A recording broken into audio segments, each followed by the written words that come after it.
की पूरी प्रक्रिया में जल्द बड़ा बदलाव देखने को मिल सकता है। केंद्रीय कानून मंत्री अर्जुन राम मेघवाल ने मंगलवार को लोकसभा में one nation one election bill पेश किया, जिसे बहुमत से लोकसभा में स्वीकार कर लिया गया।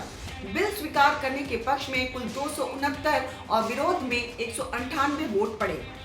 शुद्धि के अध्ययन दिन मत विभाजन परिणाम पक्ष में हाँ में 269, विपक्ष में 198। The Constitution's 129th Amendment Bill 2024, I introduced the bill. हालांकि बिल सामने आने के बाद कांग्रेस, टीएमसी, समाजवादी पार्टी, शिवसेना, उद्धव गुट समेत कई विपक्षी दलों ने जमकर विरोध किया।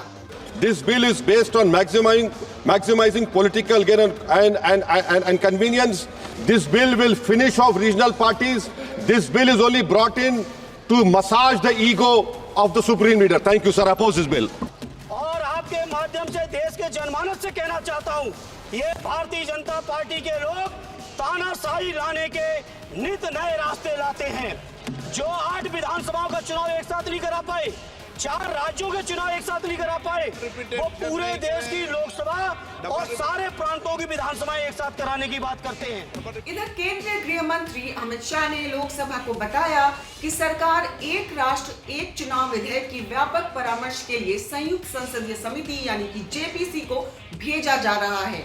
उन्होंने कहा कि इसका सुझाव खुद प्रधानमंत्री नरेंद्र मोदी ने दिया। संवैधानिक संशोधन जब कैबिनेट में चर्चा में आया, तब प्रधानमंत्री जी ने स्वयं मंशा व्यक्त करी थी कि इसको जेपीसी को देना चाहिए। इस पर विस्तृत चर्चा सभी स्तर पर होनी चाहिए। इसलिए मुझे लगता है कि इसमें सदन का ज्यादा समय जाया करे बगैर अगर मंत्री जी कहते हैं कि इसको जेपीसी को सौंपने के लिए वो तैयार है, तो जेपीसी में होगी और के रिपोर्ट के आधार पर कैबिनेट इसको पारित करेगी, तब भी फिर से चर्चा होनी है। चलिए अब आपको बताते हैं कि क्या है one nation one election. One nation one election का मतलब है कि देश में लोकसभा और राज्य विधानसभाओं के चुनाव एक साथ कराए जाएं। इसके अलावा 100 दिनों के भीतर स्थानीय निकायों के चुनाव भी संपन्न कराए जाने का सुझाव दिया गया है।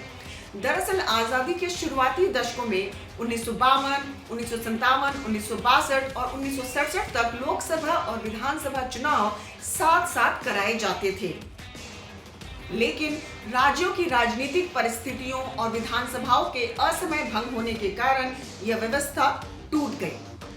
विपक्ष की चिंताएं और आलोचना। हालांकि विपक्षी दलों ने इस बिल पर गंभीर सवाल उठाए हैं। उनका मानना है कि इससे भारत के संघीय ढांचे को कमजोर किया जा सकता है, क्षेत्रीय दलों को नुकसान होगा। कई विपक्षी पार्टियों का तर्क है कि एक साथ चुनाव से राष्ट्रीय मुद्दे हावी हो जाएंगे और क्षेत्रीय दलों के मुद्दे पीछे छूट सकते हैं। संविधान में बड़े बदलाव की जरूरत। इस व्यवस्था को लागू करने के लिए संविधान में संशोधन करना होगा और राज्य की सहमति जरूरी है। लोकतांत्रिक संतुलन का खतरा। विपक्ष का कहना है कि ये कदम देश को बहुदलीय प्रणाली से एक दलीय शासन की ओर ले जा सकता है। चलिए जानते हैं कि इसे लागू करने में क्या चुनौतियां आएंगी। संविधान संशोधन। वन नेशन वन इलेक्शन के लिए संविधान में कई अनुच्छेदों में बदलाव की आवश्यकता है। विधानसभाओं का कार्यकाल। जिन विधानसभाओं का कार्यकाल बाकी है उन्हें भंग करना होगा। बड़ी संख्या में संसाधन। लोकसभा और विधानसभा चुनाव के लिए ईवीएम और वीवीपैट की भारी मात्रा में आवश्यकता पड़ेगी। बहरहाल आलोचकों का मानना है कि एक साथ चुनाव को लागू करने के लिए संविधान और अन्य कानूनी प्रावधानों में महत्वपूर्ण बदलाव करना अनिवार्य है।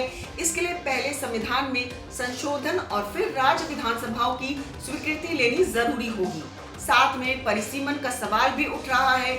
बता दें 2026 तक लोकसभा सीटों की संख्या बढ़ाने पर रोक है।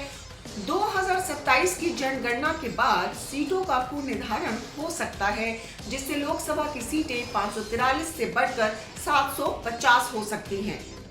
सरकार द्वारा वन नेशन वन इलेक्शन का विचार आर्थिक और प्रशासनिक दृष्टिकोण से फायदेमंद बताया जा रहा है, लेकिन इसे लागू करने के लिए व्यापक राजनीतिक सहमति और संवैधानिक संशोधनों की जरूरत होगी। अब ये देखना दिलचस्प होगा कि सरकार और विपक्ष के बीच इस मुद्दे पर सहमति कैसे बनती है। फिलहाल सियासी घमासान जारी है और यह मुद्दा देश की राजनीति में सबसे बड़ी बहस का केंद्र बना हुआ है। अगर आपको हमारी ये रिपोर्ट पसंद आई हो तो बने रहिए हमारे साथ, क्योंकि खबर के हर चौराहे पर पोस्टमैन आपको मिलेगा सत्य के संदेश के साथ। जय हिंद, जय भारत।